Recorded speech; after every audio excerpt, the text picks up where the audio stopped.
I came home and thought I'd driven onto someone else's shoreline. That's how wrong it looked. For a second, I stood there, coffee cooling in my hand, convinced jet lag had rearranged my street. Then I saw the platform, wide, confident, floating on black drums like it had been there forever, and the sinking feeling arrived slow and precise right behind my ribs. I live on a narrow stretch of bay outside a little town called Harbor's Edge, Maryland. Mornings smell like salt and marsh grass, and most days, the loudest thing you hear is a heron lifting off the shallows. Our backyard is honest marsh mud at low tide tidal water that breathes in and out.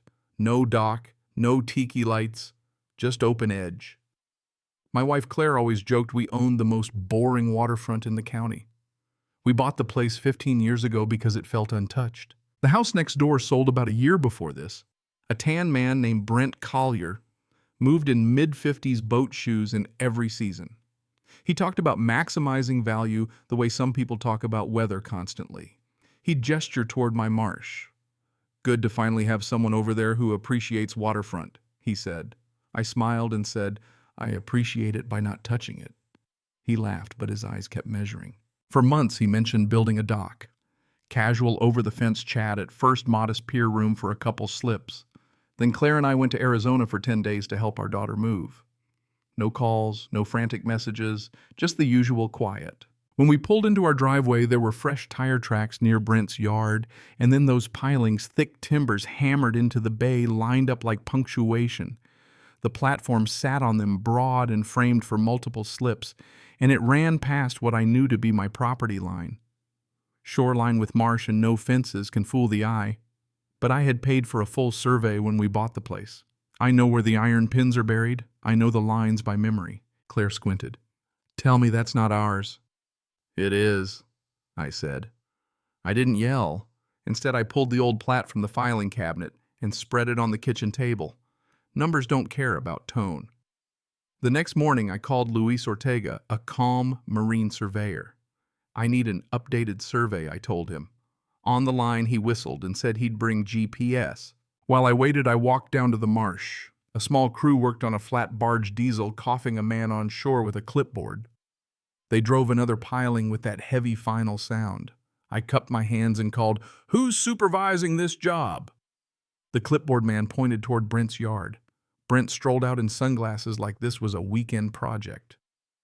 "Morning," he said, coffee in hand. "What do you think?" I told him the pilings were on my property. He smiled, dismissive. "Your shoreline's unused." Luis came with high-precision GPS and set reference points on land. He waited out at low tide with a rod and receiver while I held the base. Numbers clicked. When he finished, he looked at me carefully. "You were right," he said. Several pilings were inside my riparian boundary, and the whole footprint extended farther into the bay than county guidelines allowed. That was the moment this stopped being a simple neighbor spat. I didn't sleep much. I kept thinking about the precedent. If this went unchallenged, what would stop the next person from nudging a few feet farther tomorrow? At low tide, I would stand at the grass and imagine lines winking away, neighbors thinking silence equals permission. It felt petty and important at once, like arguing over a fence post that serves as the spine for something bigger: respect, authority, fairness. I printed the updated survey and overlaid it on the recorded plat. The county permit I dug up online described a narrow walkway, single slip ending short of the boundary. What sat in the water was a different project, entirely wide platform framing for multiple slips pushing through my line. Claire found me surrounded by papers. "You look like you're building a case," she said. "I think I am," I answered.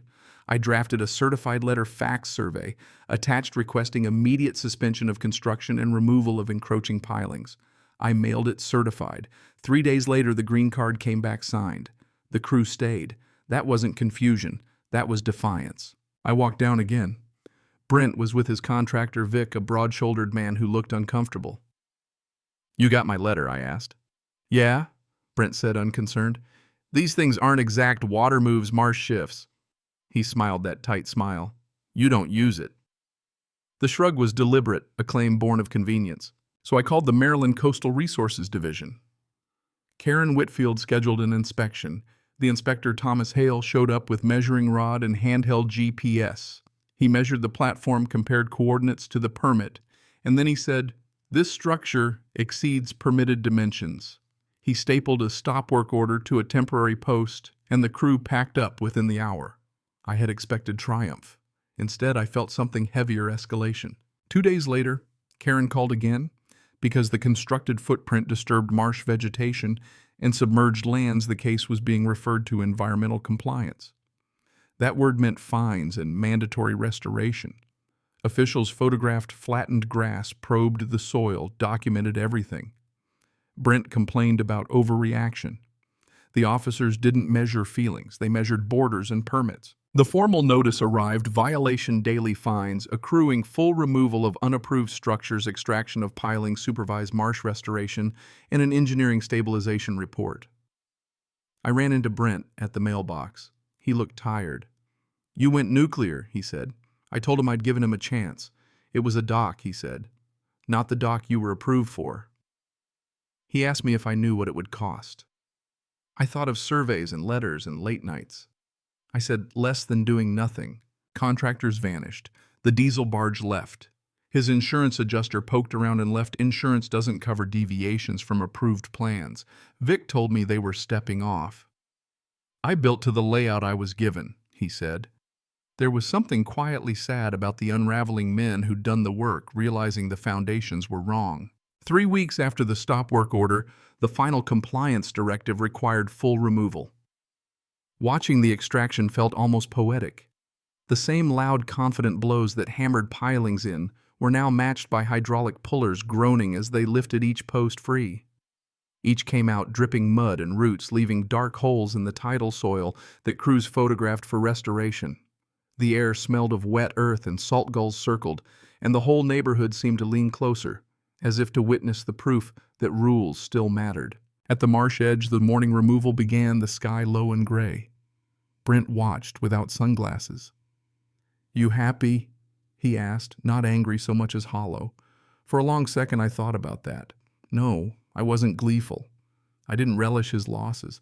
I wanted a clear line respected. He said, "You could have let it slide." As restoration crews replanted native marsh grass, I said, "Empty doesn't mean available." We watched a piling come up with a wet sucking sound. Weeks later, the bay smoothed back into its old rhythm. Sunrise reflected on uninterrupted water. The visible cost to me was mostly friction, awkward mailbox conversations, tension across the fence. The cost to Brent was steep demolition, restoration, engineering fines. Neighbors later whispered the toll into the six-figure range. That number matters, but it misses the heart of the story. What surprised me most wasn't the law. It was Brent's psychology. He didn't see himself as a villain. He saw practicality, improving property, making use of idle space. In his mind, I was unreasonable. We later sat at a neighborhood meeting about Shoreline rules. He told me quietly I could have handled it differently. I reminded him I'd tried the quiet route. That certified letter was my attempt. Continuing after being notified was a choice, not confusion.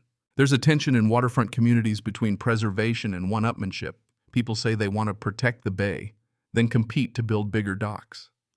My choice to leave the shoreline alone looked like waste to some. To me, it was restraint. Sometimes doing nothing is deliberate. If I'd let a few feet slide, the message would have been that boundaries are flexible if you push hard enough. They're not. Regulators didn't shut Brent down because I complained. They did it because permits and property lines were violated. They don't measure by who uses a shoreline. They measure by what was recorded. At cookouts, neighbors argued, did I go too far, or did I defend a rule that protects all of us? Some say compromise would have kept the peace. Others thank me for holding the line. Here's the lesson that landed on me later. Not as a sermon, but as a gentle sting: ownership isn't only about possession or use, it's about recognition. We give space meaning by defending it or losing it.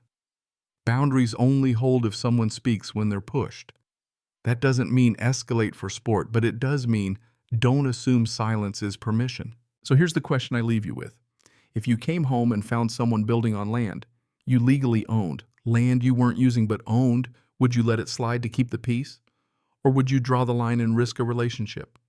Drop your story in the comments. Tell me, was I protecting property or escalating something that could have been different? Let's talk about boundaries, justice, and what we owe each other in law and in decency.